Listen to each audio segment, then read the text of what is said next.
Vous le savez, on est souvent sur le terrain avec la Fondation de la Faune à parler des différentes interventions au niveau faunique, au niveau de la flore. On vous parle des programmes qui existent. Mais derrière ces programmes-là, il y a toute une collection d'outils qui existent à la Fondation.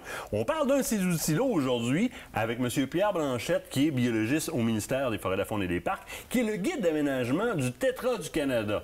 Première des choses, comment allez-vous? Première fois en studio avec nous? Bien oui, ça va très bien. Merci de l'invitation. Bien, ça fait plaisir. On voit souvent François, votre collègue, qui est dans la Grande Faune. Alors, pour vous situer, vous êtes responsable, justement, de la petite faune. Alors, vous êtes biologiste au ministère. Exactement. Surtout responsable des projets de recherche sur la petite faune. Donc, ça, là, ça c'est carrément dans votre bague, là. Ça, c'est dans notre bague. Ce guide-là a été établi à partir des études qu'on a faites sur le tétras dans les dernières années. OK.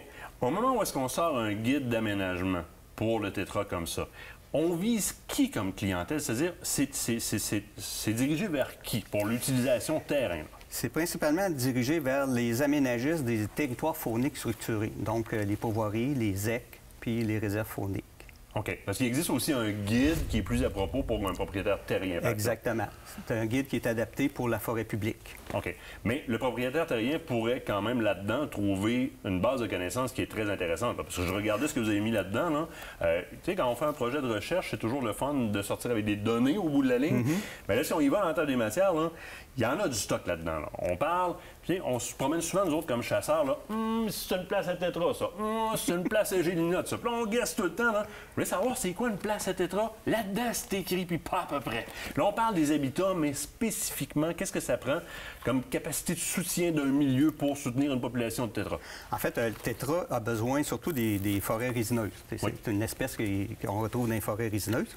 Donc, ça y prend quand même une mosaïque d'habitats, de types de forêts, de différentes classes d'âge. Donc, ça prend des forêts matures, ça prend des forêts jeunes et ça prend aussi des forêts qui sont en transition. Donc, le but du guide, c'est de guider les aménagistes pour créer ce genre de mosaïque-là. Donc, soit créer ou encore repérer, parce que souvent, on veut trouver, j'imagine, en recherche, on veut d'abord trouver l'habitat pour trouver l'animal, pour l'étudier. Exact. Pour faire le guide, pour établir les normes d'aménagement, on a capturé des tétras, on a mis des émetteurs, on a suivi dans la forêt durant toute l'année, parce que les types d'habitats changent selon les saisons. Donc, une femelle n'utilisera pas les mêmes types d'habitats pour se reproduire, pour nicher, que pour élever sa couvée ou durant l'hiver. Ça m'impressionne beaucoup parce que, puis souvent, à tort, on met beaucoup d'importance sur la grande faune, les colliers émetteurs, etc. Puis on ne peut pas s'imaginer que nos dossiers petite faune sont aussi bien étudiés que ça. Moi, ça me surprend beaucoup. Là. Vous avez mis des émetteurs sur des tétras. C'est-à-dire qu'on y va avec la même proportion au niveau de l'importance que la grande faune. On veut connaître les patronages de déplacement, on veut sortir avec des vraies données et on se donne les mêmes moyens. C'est de dire, pour certains qui, des fois, se plaignent de l'importance qui s'apporte à la grande et à la petite chasse, au ministère, on apporte la même importance des deux côtés pour faire ces recherches-là. Exact.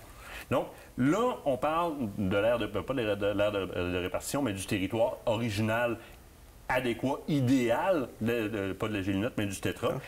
Mais il y a des habitats de reproduction, il y a des habitats saisonniers, le tétras va changer de place. C'est ces patterns de déplacement-là vous enseignent justement ce pattern de déplacement-là. C'est ça. On établit la composition du domaine vital. Le domaine vital, c'est l'aire utilisée durant toute l'année par un tétras.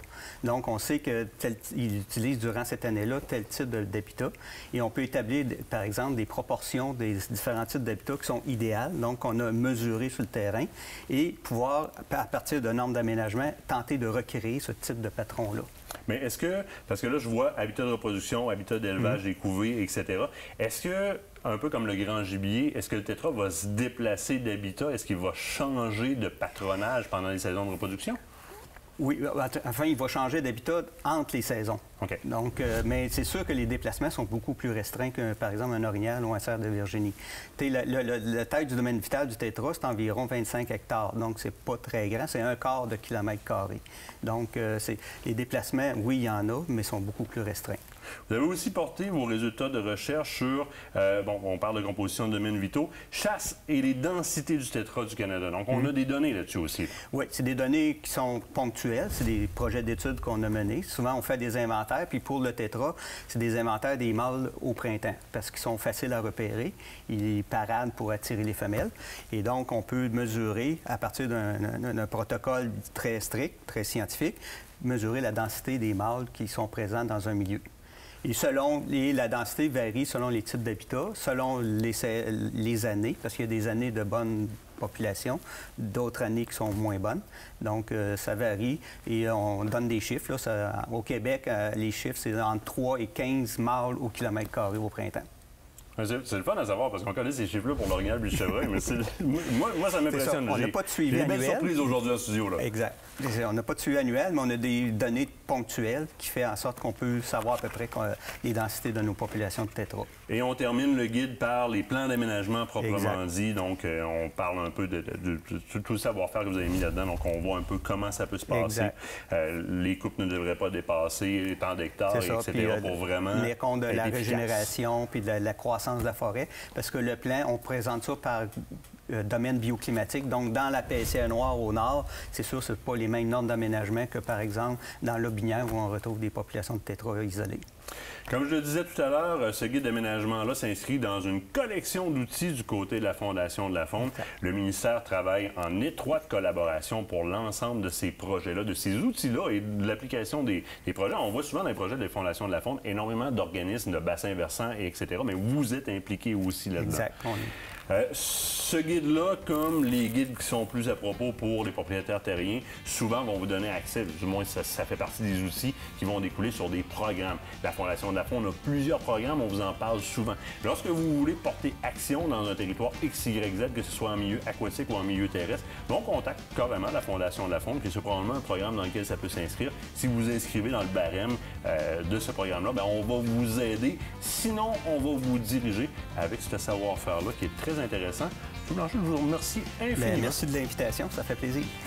On se quitte le temps d'une pause. L'autre bord de la pause, je vous parle de canne à moucher, on parle de canne de Sage et Redington. Restez là, ça va être le fun, ça.